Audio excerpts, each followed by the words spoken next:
এজন্য রাত গভীরে এই নীরব সময়ে ইনসাফের সাথে ভাবেন কি করছেন।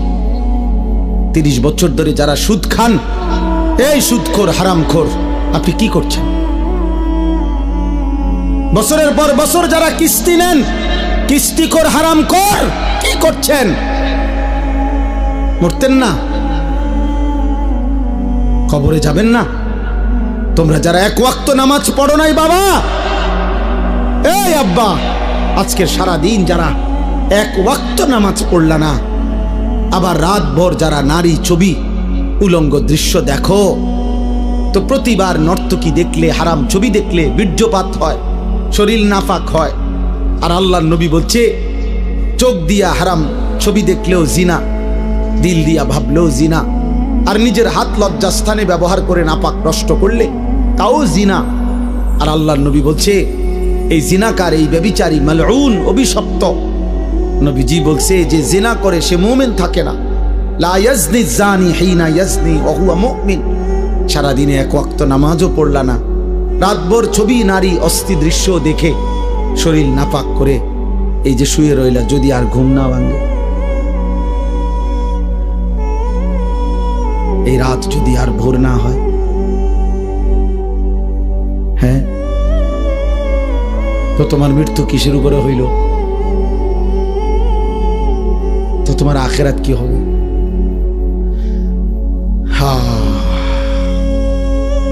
আমার একজন আপনজন এরকম, উনি ভালো মানুষ ছিলেন, কিন্তু এই রাত্রিবেলা দরজা বন্ধ কইরা, লাইট বন্ধ কইরা স্বাভাবিকভাবে ঘুমাইছেন। সকালবেলা দরজা খুইলা ভাঙ্গা দেখছে ঘুমের মধ্যেই মরে আছে।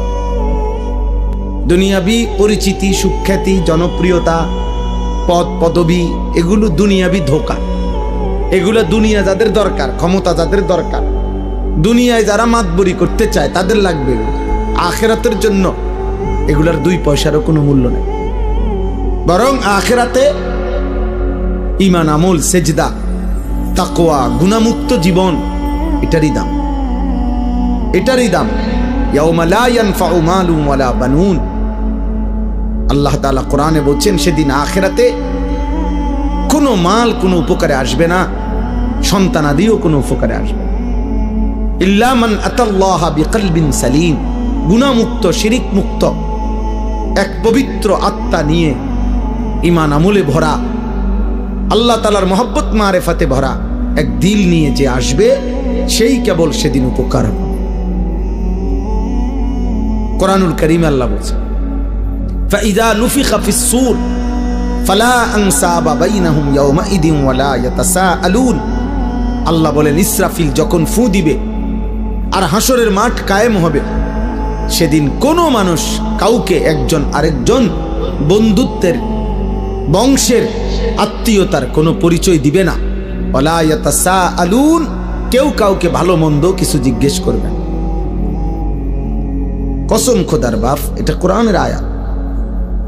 কেউ কাউকে কিছু বলবে, আপনাকে কোন বাড়ি দুনিয়াতে যে আসিলেন ভাই, আপনি কোন বাড়ির জানি আসিলেন, খুব আপনি কোন বাড়িতে আসিলেন, দেখেন না অবস্থা হাসরের মাটির, কি ইতেন কথা কইতে আসছে, কোন বাড়ি দিয়া করবি কি বেটা, তাইলে এগুলোর কোনো পাত্তাও নাই। কেউ জিজ্ঞাসাও করবে না, কেউ না। ইয়াউমা ইয়াকুমুন নাসু লিরাব্বিল আলামিন।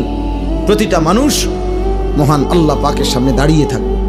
নবীজি বলছেন মাউদাউ কাদামি, এই পাওটা রাখতে যেটুকু জায়গা, ঠিক এতটুকু জায়গায় বরাদ্দ, আর এক সুতা সামনে পিছনে ডানে বামে আগাইতে পারবে। এভাবে যতক্ষণ পর্যন্ত, যতদিন পর্যন্ত হাসরের মাঠের বিচার কাজ চলে, এভাবে দাঁড়াই থাকতে। আর হাসরের ময়দানের একদিন, আল্লাহ কোরআনে বলছেন একদিন, বাবা, ভাই, নওজোয়ান ছেলে, মনে রাখো দোস্ত, কোরআনের আল্লাহ নিজে বলছে একদিন হলো 50,000 সানা, 50,000 বছর। হাসরের ময়দানের একদিনের দৈর্ঘ্য সমান 50,000 বছর। এভাবে যতদিন, যদি 10 দিন চলে, যে বিচার কাজটা চলবে মোট 10 দিন, মনে করেন আল্লাহ বলল, তাহলে এই 10 50,000-এ যাটা। এবার আমনে সিরিয়াল পরে যখন তখন, হ্যাঁ, পুরাটা সময় 50,000 না, একদিন 50,000, একদিন।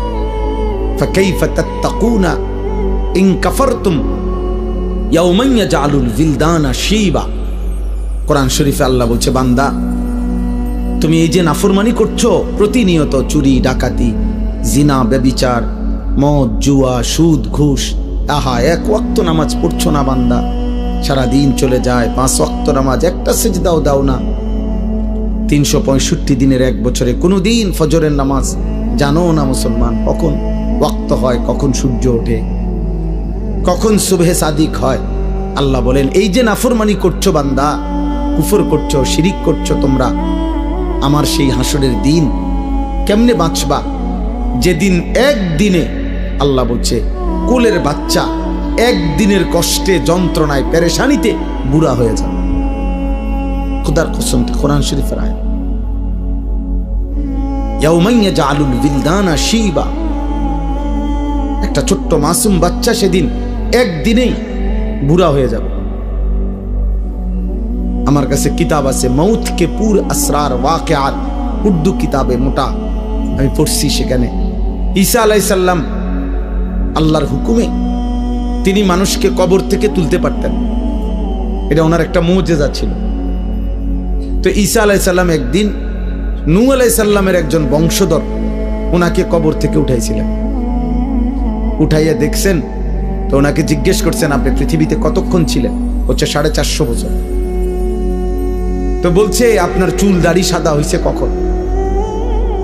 ওই কিতাবে লিখছে, নূহ আলাইহিস সালামের বংশধর বলছে, হে নবী ঈসা, 450 বছর দুনিয়ার হায়াতে কোনোদিন আমার চুল দাড়ি সাদা হয় নাই, কিন্তু শুধু কেবল মালাকুল মউত আজরাইল যখন জান কবজ করে, ওই মুহূর্তে যে মৃত্যুর যন্ত্রণাটা হয়েছে, ওইটুকু যন্ত্রণায় ওই কয়েক মিনিটেই আমার 450 বছরের কালো চুল সাদা হয়ে গেছে। ওয়াজাআত সাকরাতুল মাউত বিল হক। আল্লাহ তাআলা কোরআনে বলছে, বান্দা সত্য সত্য মৃত্যুর যন্ত্রণা আসবে, বান্দা সে বড় কঠিন। বান্দা ঈমানদার হইলে তো সহ্য করার ক্ষমতা থাকবে, কিন্তু নাফরমান হইলে 900 বছরের সুখ এই 1 সেকেন্ডের মৃত্যু যন্ত্রণা ভুলিয়ে দেবে। কিতাবের মধ্যে আছে, আমরা নিজে পড়ছি, নবীজির একজন বিখ্যাত সাহাবী আমর ইবনুল আস, অনেক বড় একজন সাহাবী ছিলেন রাদিয়াল্লাহু তাআলা আনহু। ওনার মৃত্যুর পূর্বে ওনার সন্তান আব্দুল্লাহ, তিনি ওনার আব্বাকে জিজ্ঞেস করছিলেন, এই সাহাবীকে, যে আব্বা, এই মুহূর্তে আপনি নবীর শ্রেষ্ঠ সাহাবী, বড় সাহাবী, আপনি মিশর বিজয়কারী সাহাবী, এই সাহাবী মিশর বিজয় করেছিলেন, আপনি এই মুহূর্তে মৃত্যুর পূর্বে আপনার সাকরাতুল মাউত, মৃত্যুর যন্ত্রণাটা কেমন হচ্ছে, আপনি একটু বলবেন? তখন ওই বাবা নবীর সাহাবী ওনার সন্তানকে বলতেছিলেন, ইয়া বুনাইয়া কাআন্না জিবালাদ দুনিয়া আলা সাদরি, হে আমার সন্তান, কসম খোদার বাপ, আমার মনে হচ্ছে মৃত্যু যন্ত্রণার এই মুহূর্তে পৃথিবীর সমস্ত পাহাড় আমার বুকের উপরে চাপ দিয়ে রাখছে। ওই ছেলে, ওই ওঠো, মোবাইল বন্ধ না করতে বলে সরে যাও, ওঠো তো, এটা ধরে রাখছো কেন? বন্ধ করলে তো তুমি পকেটে নাও, এটা এটা এমনি দ্বারা কি বোঝা যায় না এটা, যে তুমি নিজে নিজে কথা শুনলা কেন? জি বা, আমার এটা ইচ্ছা করে আমি কষ্ট দিই, হয়তো ধমকটা দিলাম, এটার উদ্দেশ্য ভাইয়া তোমার ফায়দা, তুমি তাকায়া শোনো, দেখবা ফায়দা হয়। এ তো মালিকের কথা, রবের কথা, আল্লাহর ওয়াদা, এটা ফাসতামিউ লাহু ওয়া আনসিতু, আদেশ।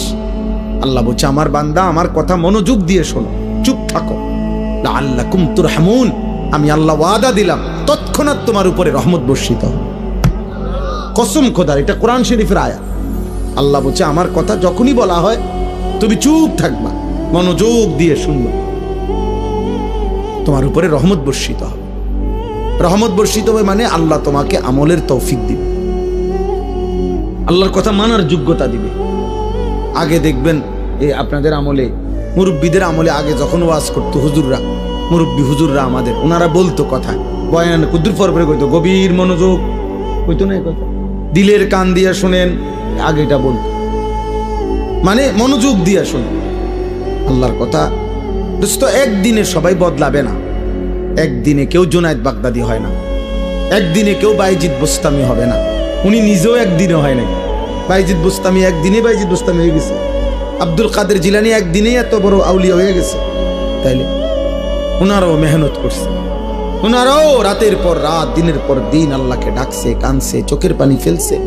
তো বিনিময় আল্লাহ তাআলা তাদেরকে সাইয়্যিদুল আউলিয়া বানায় দিয়েছে, আউলিয়াদের সর্দার বানায় দিয়েছে।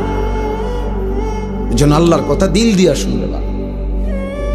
তোমরা অনেক ছেলে আছো যারা কোনোভাবেই মনে করতেছো বাবা, কোনোভাবেই আল্লাহর কথাকে পাত্তা দাও না। মনে রাখো আব্বা, এটা বাস্তব কথা হইল, এটা তোমার কিন্তু সুখের চিহ্ন না, তোমার উপরে আল্লাহর লানত, বদনসিব। আমার ভাই, আমার কথা মনে করো। তুমি একটাবার ভেবে দেখো, আপন মা বাপ পর্যন্ত তুমি 365 দিনে, খোদার 1 বছর কোনোদিন ফজরের নামাজ পড়লা না, অথচ তোমার মা বাপ জীবিত ঘরে আছে, ওরাও তোমারে কোনোদিন ডাকলো না। আহা, এভাবে প্রতিটা ভোর তোমার জীবন থেকে সেজদা ছাড়া চলে যায়। অথচ কিতাবের মধ্যে আছে এই সকালবেলার কুত্তা আল্লাহর কাছে বলে, মাওলা এই চোখে যেন আমি প্রথম কোনো বেনামাজিকে না দেখি। আহ, তোর মতো নাফরমান কুত্তাও দেখতে চায় না, তোরে কুত্তা ঘৃণা করে, কুত্তা। কার জন্য সাজলি বেটা? কি এর পাউডার লাগাইছো? কিসের চুলের ফ্যাশন করছো? কে দেখে তোমাদের এই চুল চেহারা? তোমার সমবয়সী কিছু অসৎ বন্ধু ছাড়া, তোমার সময় না তোমার লগে ঘুরে গাড়ে এরকম কিছু ফালতু ছেলে ছাড়া তোমার চুল চেহারার প্রশংসা কোনো ভদ্রলোক, কোনো ইমানদার জীবনে করছি না। তোমার বিবেক থাকলে কও। একটা ছেলে বলো পৃথিবীর কোন সভ্য মানুষ, ভদ্র মানুষ, যে বাবা তোমার এই চুল দেখে মনে হইতেছে তুমি একটা নেককার ছেলে, তোমার চেহারা দেখে মনে হইতেছে তুমি একটা ভালো বংশের ছেলে। তাইলে তোমার এই অসৎ চেহারা তো তুমি তোমার বাপকে অপমান করলা। কিরে তুই কোন ঘরের পুত্রে, তোর দেখতে ফুটটা ঘরের মতো লাগে। তাইলে এই কথা যদি বলে তো তুই কাকে অপমান করলি? বাপ নিজে তো অপমান হলি, তোমার বাপকেও তো অপমান, তুমি তো তোমার বংশকে অপমান করলা। কোন বিবেকবান তো তার ইজ্জত নষ্ট করে না, সম্ভ্রম নষ্ট করে না। আত্মমর্যাদা, আত্মসম্মান যারা আছে, সে প্রয়োজনে ধুকে ধুকে মরে যায়, সে প্রয়োজনে অনাহারে মরে যায়, কারো কাছে হাত পাতে না। এটা হলো গায়রত, আত্মসম্মান, আত্মসম্মান, আত্মমর্যাদা, গায়রত। এটা এক মানুষের শ্রেষ্ঠ সম্পদ, এটা আত্মসম্মান, আত্মমর্যাদা। এটা অহংকার না। অহংকার তো হলো বড়াই করা। আমার ইমান, আমি মুসলিম। কাফের বেঈমানেরটা যত সুন্দর লাগুক, ওদের কাছে সুন্দর। আল্লাহ কোরআনে বলছেন, ইন্নামাল মুশরিকুনা নাজাস, সমস্ত মুশরিক নাপাক। অতএব বেটা, মুশরিকের চুল চেহারা, মুশরিকের লেবাস পোশাক, মুশরিকের আচরণ উচ্চারণ, মুশরিকের খাদ্য খাবার স্টাইল সব নাপাক, সব নাপাক, সব নাপাক। স্টাইল দেখাস বেটা, কোথায় পড়ালেখা করছ বেটা? আহাম্মক, কোন বেঈমানের মতো চুল রাখছ বেটা? কি পড়ালেখা করলি বেটা? কি গোড়ার ঘাস পড়লি? কলেজে তো আমরাও পড়ছি বেটা। আমি তো কুমিল্লা ভিক্টোরিয়া কলেজের ছাত্র, আমি তো কুমিল্লা ভিক্টোরিয়া কলেজ থেকে মাস্টার্স পাস করছি। সার্টিফিকেট দেখবা, চলো আমার লোক। আত্মসম্মান থাকবে না? আমি মুসলমান, আমার বাবা মুসলমান, আমার চুল কেন হবে বেঈমানের মতো? আমি ইমানদারের ঘরে জন্ম নিছি, আমি কেন পেশাব করে পানি নেব না? তুমি কুকুর, তুমি হাইওয়ান, তুমি জানোয়ার, তুমি কা পেশাব করে পানি নাও না? তুমি কোনোদিন কুত্তা দেখো না? তুমি দেখো না কুত্তা পেশাব করে পানি নেয় না? তুমি দেখো না কুত্তা কোনোদিন টয়লেট পেপার ব্যবহার করে না? তোমার মধ্যে এতটুকু বিবেক থাকবে তো, কিন্তু আমি কি তা? আত্মসম্মান তো থাকবে, আত্মপরিচয় তো থাকবে। এই জন্য ইমানদার মরে যায় প্রয়োজনে, ইজ্জত নোয়ায় না। এই 1450 বছরের ভিতরে হাজার হাজার কোটি কোটি ইমানদার পৃথিবীতে বহুবার জালেমের সামনে জীবন দিছে, রক্ত দিছে, শাহাদাতের খুন পান করছে, কিন্তু ইজ্জত দেয় না, সম্মান দেয় না, ইসলামকে বেইজ্জতি হতে দেয় না, বেইজ্জতি হতে দেয়। এক সাহাবী হযরত আব্দুল্লাহ ইবনে হুযাফা আস-সাহামী রাদিয়াল্লাহু তাআলা আনহু যুদ্ধের ময়দানে সাহাবী বন্দী হইছেন খ্রিস্টান বাহিনীর হাতে। খ্রিস্টান সেনাপতি বহু চেষ্টা করছে ওনাকে ইসলাম থেকে ফিরাইতে, কোনোভাবেই যখন তিনি রাজি হন নাই, সর্বশেষ খ্রিস্টান সেনাপতি বলছে উত্তপ্ত তেল কড়াইয়ায় গরম করো, আর ওরে উত্তপ্ত কড়াইয়ার তেলে ফেলে ভুনা করে ফেলো। যখন ওনাকে উত্তপ্ত তেলের কড়াইয়ার সামনে আনছে, উনি তখন কাঁদতেছিলেন। সেনাপতি তখন ডাক দিয়ে বলছে, কিরে বেটা, এখন কাঁদিস কেন? আমি না তোকে বলছি আমাদের খ্রিস্টান ধর্ম গ্রহণ কর, এখন আবার মৃত্যুর সময় কাঁদো কেন? তখন ওই সাহাবী বলছে, বেঈমান, আমি আল্লাহর কসম করে বলছি আমি মৃত্যুর ভয়ে কাঁদি না, বরং আমি আমার আল্লাহর কাছে কান্দে কান্দে বলতেছিলাম দিলে দিলে, মাওলা আপনি তো আমারে কেবল একটা জীবন দিছেন, এজন্য একটাই এখন শহীদ হব। আপনি যদি আমারে 100 বার হায়াত দিতেন, আর আমি যদি 100 বার আপনার রাস্তায় শহীদ হইতে পারতাম। ওই সেনাপতি তখন ছেড়ে দিছে ওনারে, বলছে হায় হায়, মৃত্যু যাদের এতটা প্রিয় তারা তো মৃত্যু দিয়া কষ্ট দেওয়া হইল না, তাইলে আনন্দ না দেওয়া, ছেড়ে দিছে। তখন হযরত ওমর রাদিয়াল্লাহু তাআলা আনহু যখন তিনি মদিনায় ফিরে আসছেন, এই সাহাবী হযরত ওমর রাদিয়াল্লাহু তাআলা আনহু বলছেন সমস্ত সাহাবীদেরকে যে লাইন ধরো, সব লাইন ধরো। লাইন ধরে বলছে, সর্বপ্রথম আমি ওমর খলিফাতুল মুসলিমিন তার কপালে চুমা দেব, আর তোমরা ভাই সিরিয়াল সবাই মুহাম্মদ আরবির এই সৈনিক, এই সাহাবীকে তোমরা সবাই কপালে চুমা দিবা। আত্মসম্মান শিখো বাপ, বেঈমান তোমা করে পচায় লাইছে। একটা সামান্য ডুগডুগির মতো একটা বান্দররে যেমনে নাচায়, আহারে বাপ তুম করে এমনি নাচাইতে আছে। যখন যেই ডিজাইন কয় বেঈমানে, তোমার কাছে ওইটাই পছন্দ হয়, তো তোমার বান্দরের চাইতে নিকৃষ্ট বানায় লেছে। বান্দরও তো এত নাচা নাচে না। তোমরা দুশ্মনের কাছে যে পরিমাণ হেরে গেলা, নাচে নাচা শুরু করো। কতবার বদলাইছো ছেলেরা বাবা বলো? আজকে 1 বছর 2 বছরে কয়বার চুলের ডিজাইন বদলাইছো? কতগুলো জামা বদলাইলা, কত ডিজাইনের প্যান্ট বদলাইলা? কই আমরা তো আলহামদুলিল্লাহ বুঝ হওয়ার পর থেকে আমরা মাদ্রাসাওয়ালারা আলহামদুলিল্লাহ আর কোনোদিন এই জামা পোশাক টুপি এই দাড়ি টুপি বদলাইনি। আমরা বিশ্বাস করি কলিজা দিয়া যে এই টুপি, এই দাড়ি, এই চুল, চেহারা, এই লেবাস পোশাকের সাথে আমার নবী সাল্লাল্লাহু আলাইহি সাল্লাম সাহাবাই কেরামের সম্পর্ক আছে, আমার সনদ আছে। আমাদের সমস্ত পাঞ্জাবি টুপি লুঙ্গির সনদ আছে যে নবীজি সাল্লাল্লাহু আলাইহি সাল্লাম এগুলো পরতেন, সাহাবারা পরতেন। তোমার চুলের সনদ কও, তোমার সিবা প্যান্ট কে পরছে পৃথিবীতে প্রথম?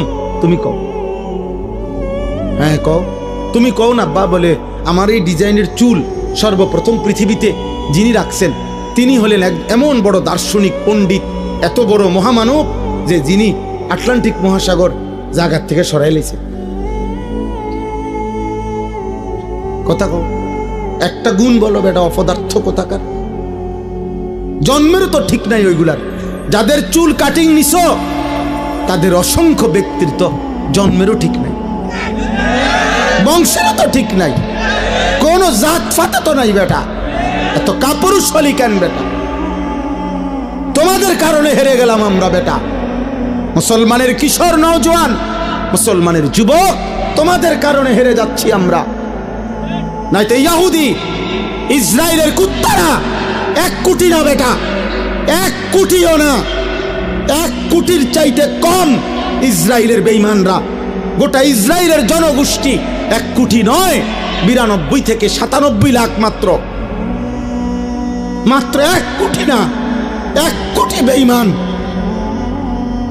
তাদের সকলেও এতগুলো 1 কোটি মানুষ, আর আমরা 250 কোটি ইমানদার। আমরা কেন হেরে গেলাম বারবার?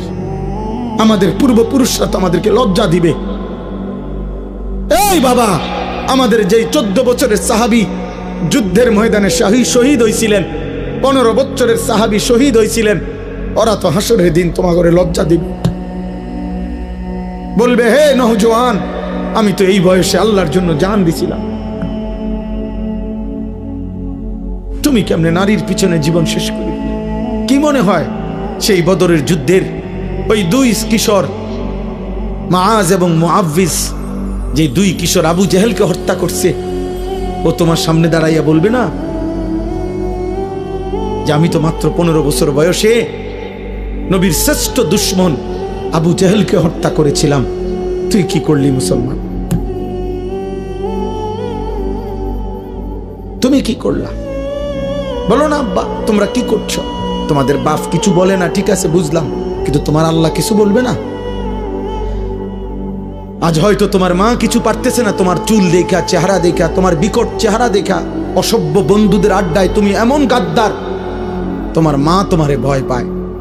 তোমার মা দেখে মনে হয় তার যেই চেহারা, তারে কুন্ডা করলে জানি কি করে না করে, যা বাদ দে, ফিসা দিয়া ফের। আহারে লানত রে, সমবয়সী কিছু অসৎ বন্ধুর কাছে জীবনের সুখ খুঁজলা, শান্তি খুঁজলা, বন্ধুদের আড্ডায় মজা পাইলা, একদিন সময় ফুরাইলে দেখবা বন্ধুরাও নাই, দুনিয়াও নাই, তুমি একা কবরে। হ্যাঁ, কাল্লা সাউফা তা'লামুন সুম্মা কাল্লা সাউফা তা'লামুন আলহাকুমুত তাকাসুর হাত্তা জুরতুমুল মাকাবির। আল্লাহ বলে দুনিয়ার নেশা বান্দা তোমাদেরকে পাগল করে দিল, দুনিয়া বাড়াইবার নেশা তোমাদেরকে আখিরাত ভুলিয়ে দিল, দুনিয়ার মধ্যেই দুনিয়ার লোভেই ব্যস্ত করে দিল। আল্লাহ বলেন হাত্তা জুরতুমুল মাকাবির, বান্দা মনে রেখো এভাবেই একদিন তুমি কবরস্থানে পৌঁছে যাবা, সুখে থাকলেও মরে যাবা, দুঃখে থাকলেও মরে যাবা, হাসলেও মরে যাবা, কাঁদলেও মরে যাবা, রাজপ্রাসাদের অট্টালিকায় থাকলেও মৃত্যু হবে, জীর্ণ কুঠির কুড়ে ঘরে থাকলেও মৃত্যু হবে, সেজদা দিতে দিতে আব্দুল কাদের জিলানী হলেও মৃত্যু হবে, কুফরি আর নাফরমানি করতে করতে ফেরাউন নমরুদ হলেও মৃত্যু হবে, থাকতে তো পারবা না বাপ। ওয়াজাআত সাকরাতুল মাউতি বিল হক যালিকা মা কুনতা মিনহু তাহিদ। আল্লাহ বলে মৃত্যুর যন্ত্রণা তো আসবেই, আর এই মৃত্যু থেকেই তো তুমি পলায়ন করেছিলে, বারবার অসুখ হইছে আর তুমি দৌড় দিয়া ডাক্তারের কাছে গেছো, 2 টাকা 20 টাকা 200 টাকার ওষুধ খাইছে, ভালো হয়ে গেছো, তুমি ভেবেছো তোমার আর মৃত্যু হবে না। আল্লাহ বলে না বান্দা, মৃত্যু তো আমি বারবার দেই না, অসুস্থতা না বারবার দেই, পেট ব্যথা বারবার দিতে পারি, মৃত্যু বারবার দেই না, জ্বর সর্দি বারবার হয়, মৃত্যু বারবার হয় না, মৃত্যু তো একবারই হয়। মৃত্যু থেকে যদি 2 বার 4 বার বাইচা যাইতা তাইলে না তুমি নিশ্চিত হইতা। জ্বরের থেকে না বাঁচছ, সর্দি থেকে বাঁচলা, মৃত্যু থেকে তো বাঁচো নাই,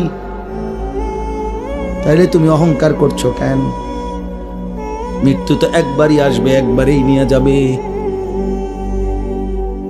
ওয়ালান ইউআখিরাল্লাহু নাফসান ইযা জাআ আজালুহা। আল্লাহ বলে বান্দা মৃত্যু যখন চলেই আসবে আর 1 সেকেন্ড দেরি করবে না, আমি আল্লাহ কাউকেই কোনো সুযোগ দেব না। দেবে? হ্যাঁ না, কাল্লা ইযা বালাগাতিত তারাকি ওয়া কিলা মান রাক ওয়া যান্না আন্নাহুল ফিরাক। আল্লাহ বলে নাফরমান যখন মৃত্যুর সময় হয়, আজরাইল যখন তার রূহ ধরে টান মারে, রূহটা তখন কণ্ঠনালীর কাছে আইসা ভিড়ে যায়, এখানে আটকায়া যায়। তারা কি মানে কণ্ঠনালী। আল্লাহ বলেন তার আত্মীয় স্বজন তখন চিৎকার করে বলে ওজা ডাকো, বৈদ্য ডাকো, কবিরাজ ডাকো, ডাক্তার ডাকো, অ্যাম্বুলেন্স আনো, মানুষ ডাকো, আমার বাপকে ধরো, আমার বাপ চলে যায়। অযান্না আন্নাহুল ফিরাক। আল্লাহ বলে ও কিন্তু ঠিকই বুঝে ফেলেছে আজকে তাকে দুনিয়া ছেড়েই দিতে হবে, আজ তাকে চলেই যেতে হবে। আজকে সে বুঝে ফেলেছে আজ আর থাকতে পারবে না। আজকে এটা সর্দি না, এটা মৃত্যু। আজকে এটা পেট ব্যথা না, এটা মৃত্যু। আজকে এটা মাথা ব্যথা না, এটা মৃত্যু বন্ধু, মৃত্যু। এটা মৌত, এটা মৌত। ফালাউলা ইযা বালাগাতিল হুলকুম ওয়া আনতুম হিনাইযিন তানজুরুন ওয়া নাহনু আকরাবু ইলাইহি মিনকুম ওয়ালাকিন লা তুবসিরুন। আল্লাহ বলে, কণ্ঠনালীর কাছে যখন রূহ এসে যায়, তোমরা তো চারদিকে আত্মীয় স্বজন থাকোই, দেখতে থাকো, আর আমি আল্লাহ তো এখানেই থাকি। আল্লাহ বলে, যদি ভাবো যে আর আখেরাত কবর পরকাল হবে না, তাইলে তোমাদের স্বজনকে মৃত্যুর থেকে ফিরায় রাখো। আল্লাহ চ্যালেঞ্জ করছে, এই নাফরমান, তোর আব্বার ধর, আমি তো নিয়ে যাচ্ছি। তোর বাপের ধর, ফিরা ফিরা। তোর না অনেক টাকা, তোর না 4 তলা বিল্ডিং, তোদের না 3 ভাই বিদেশ, ধরবি না? তোদের দল না ক্ষমতায়? তোর শাসানা বড় নেতা, ডাক দিস না কেন? আল্লাহ বলে, ফালাউলা ইন কুনতুম গায়রা মাদিনিন। এই নাফরমান, যদি ভাবো কবর হবে না, আখিরাত হবে না, পরকাল হবে না, হাসরের মাঠ হবে না, তো তারজিউনাহা, ওরে ফিরাও, ওরে ফিরাও। ইন কুনতুম সাদিকিন, যদি তোমার দাবিতে তুমি সত্যবাদী হয়ে থাকো, তাহলে সবাই মিলে ফিরাও। কেউ পারছে তো ফিরাইতে? কথা বলে না, কেউ পারছে তো ফিরাইতে? এই জন্য রাত গভীরে এই নীরব সময়ে ইনসাফের সাথে ভাবেন কি করছেন। 30 বছর ধরে যারা সুদ খান, এই সুদখোর হারামখোর, আপনি কি করছেন? বছরের পর বছর যারা কিস্তি নেন, কিস্তিখোর হারামখোর, কি করছেন? মরতেন না? কবরে যাবেন না?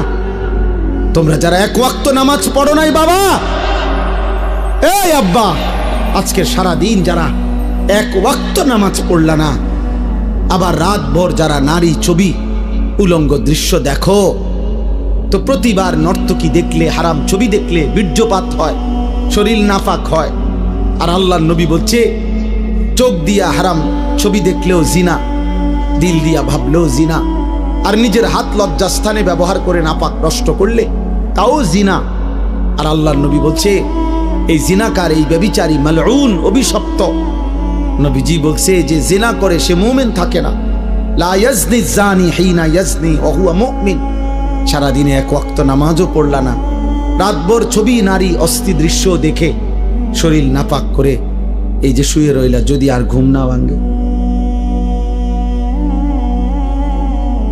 এই রাত যদি আর ভোর না হয়, হ্যাঁ, তো তোমার মৃত্যু কিসের উপরে হইল? তো তোমার আখিরাত কি হবে?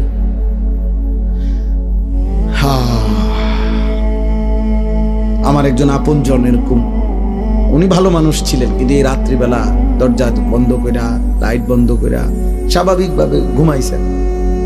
সকালবেলা দরজা খুইলা ভাঙ্গা দেখছে উনি ঘুমের মধ্যেই মরে আছে।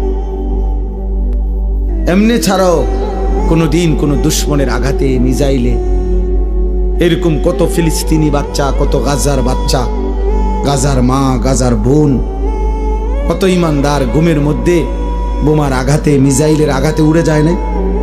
কথা বলে না? তেমন আর কারো উপরে হইতে পারে না। এজন্য বন্ধুদের খপ্পরে পড়ে নষ্ট হইও না বাপ। অসৎ বন্ধু, অসৎ বন্ধু তোমার হাসি দিয়া দুর্বল করে দিবে। অসৎ বন্ধুর খপ্পরে নষ্ট হইও না বাপ। সমবয়সী সব সময় দুষ্ট হয়, অধিকাংশ। সমবয়সী যদি চরিত্রহীন হয়, ওর বন্ধুত্ব বিষের চাইতেও ক্ষতিকর। তোমার সময় না আর কি, ওই যদি বেনামাজি হয়, ওই যদি চরিত্রহীন হয়, লম্পট হয়, তাহলে ও তোমারে শেষ করে দিবে। ও তোমারে শেষ পর্যন্ত নারীর ফাঁদে, মদের ফাঁদে, জুয়ার ফাঁদে ঢুকাই এই ছাড়। তোমারে চরিত্রহীন বানাবেই বানা, কারণ শয়তান তার সাথে সওয়ার থাকে। এজন্য কোরআনুল কারীমের মধ্যে আছে একেবারে স্পষ্ট কোরআন শরীফের আয়াত, কিয়ামতের দিন নাফরমান পাপী নিজের আঙ্গুল নিজের দাঁত দিয়ে এরকম কামড়াইতে কামড়াইতে বলবে, ইয়া লাইতানি লাম আত্তাখিজ ফুলানান খলিলা, হায় আফসোস আমি যদি তাকে বন্ধু না বানাইতাম, যে আমাকে মন্দ পথে নিছে, যে আমাকে অসৎ রাস্তায় নিছে। কোনো মদখোর নিজের থেকে শুরু করেন, একজনও না, তাকে কোনো বন্ধু মদের আড্ডায় নিছে। কোনো জুয়ারি, যারা জুয়া খায়, জুয়া খেলে অনলাইনে, এখন অনেক যুবক মোবাইলে জুয়া খেলে, হাজার হাজার টাকা, হায় বাবার হাজার হাজার টাকা, বাবারও শেষ পর্যন্ত ফকির বানায়, ওই অসৎ নিজেও শেষ পর্যন্ত ফকির হয়েছে। হ্যাঁ, এই ছেলেকেও কোনো অসৎ বন্ধু জুয়ার আড্ডায় নিয়ে গেছে, কোনো নারীর আড্ডায়, কোনো হারাম মেয়ের সাথে সম্পর্ক করে দিছে কোনো অসৎ বন্ধু। এজন্য মনে রাখ বাবা, যেই মেয়ে যেই নারী বিবাহ বহির্ভূত সম্পর্ক করে ও অসৎ, ও চরিত্রহীন। যদি বোরকা না, একবারে লেফ কম্বলও গাও দেয়, আর কোনো ছেলের সাথে বিবাহ বহির্ভূত কোনো সম্পর্ক করে, ওই নষ্টা নারী, ও অপবিত্র নারী, ও চরিত্রহীন নারী। বিবাহ বহির্ভূত কোনো প্রেম হয় না, বিবাহ বহির্ভূত কোনো ভালোবাসা হয় না, ভালোবাসা বিবাহ বহির্ভূত হতেই পারে না। বিবাহ বহির্ভূত জিনা, বিবাহ বহির্ভূত ব্যভিচার, বিবাহ বহির্ভূত সকল সম্পর্ক জিনা, জিনা, ব্যভিচার, লম্পট, লাম্পট্য, এটা অসভ্যতা, চরিত্রহীনতা, বেহায়াপনা, বেলেল্লাপনা। ওই মানুষ কষ্ট পাবে। আমার নাম আনিসুর রহমান, আমি বলে দিলাম, হে নওজোয়ান, এ ছেলে, তোমরা এই জায়গার ছেলেরা কথা কইও না, আব্বা চলে যাও, নাই তো দোস্ত উঠে চলে যাও, কোনো আপত্তি নাই আমার, আমি কোনো ভোট চাচ্ছি না তোমার কাছে, খামখেয়ালি করো না।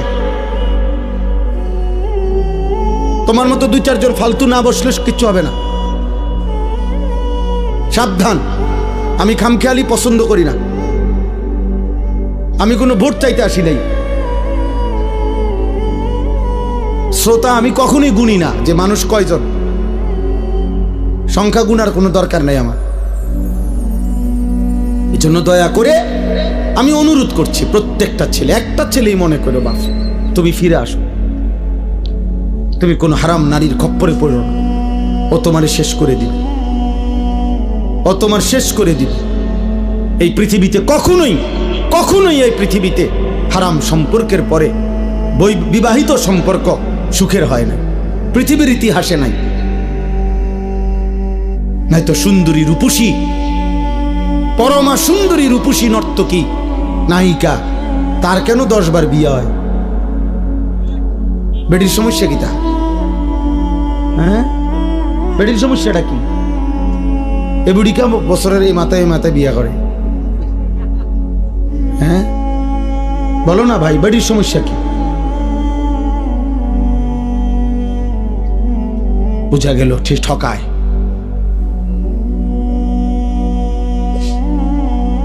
এজন্য আমার অনুরোধ, অনেক বয়স্ক বাবা চাচা আছে, এর চাইতে বেশি আর বলতে পারলাম না, কিন্তু এটাই সত্য আব্বা,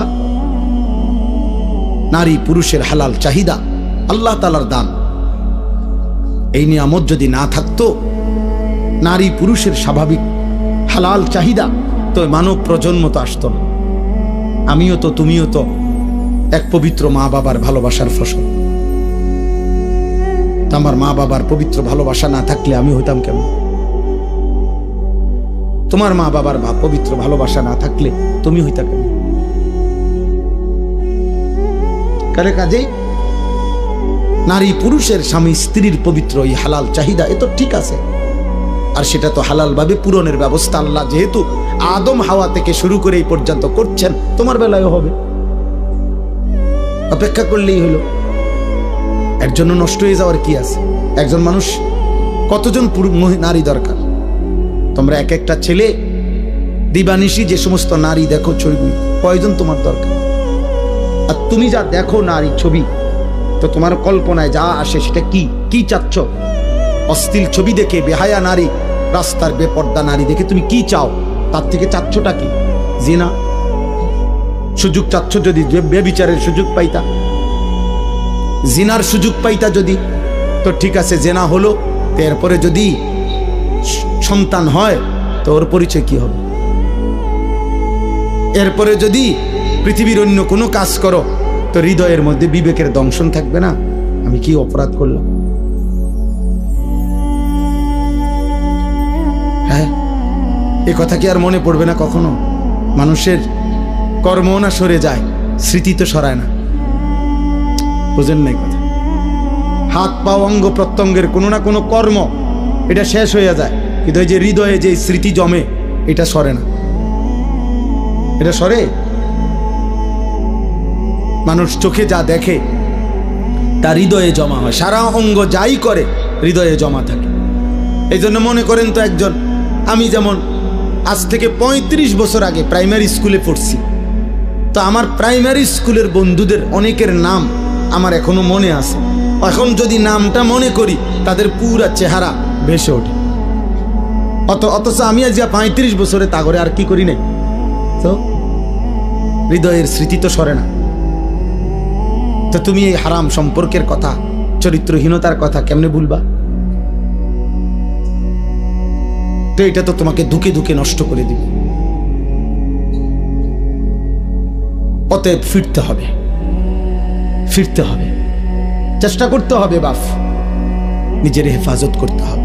আল্লাহর নবী সাল্লাল্লাহু আলাইহি সাল্লাম বলেন, উম্মত তুমি তোমার জবান হেফাজত করো, তুমি তোমার লজ্জাস্থান হেফাজত করো, আমি মুহাম্মদ রাসূল তোমার জান্নাত হেফাজত করব। মান ইয়াযমান লি মা বাইনা লাহইয়াইহি ওয়া মা বাইনা রিজলাইহি আযমান লাহুল জান্নাহ। আমি তার জান্নাতের জামিন। জবান দিয়া গুনাহ করবা না, মানে কোনো গীবত, শিকায়েত, হারাম, গালি, মন্দ কথা বলবা না, তোমার জবান দিয়া কাউরে কষ্ট দিবা না, আর লজ্জাস্থান হেফাজত করবা। আমি মুহাম্মদ সাল্লাল্লাহু আলাইহি সাল্লাম তোমার জান্নাতের জামিন, আমি তোমার জান্নাত ঠিক রাখবো। তুমি আসবা, আমি রাসূল জান্নাত বুঝায় দেব।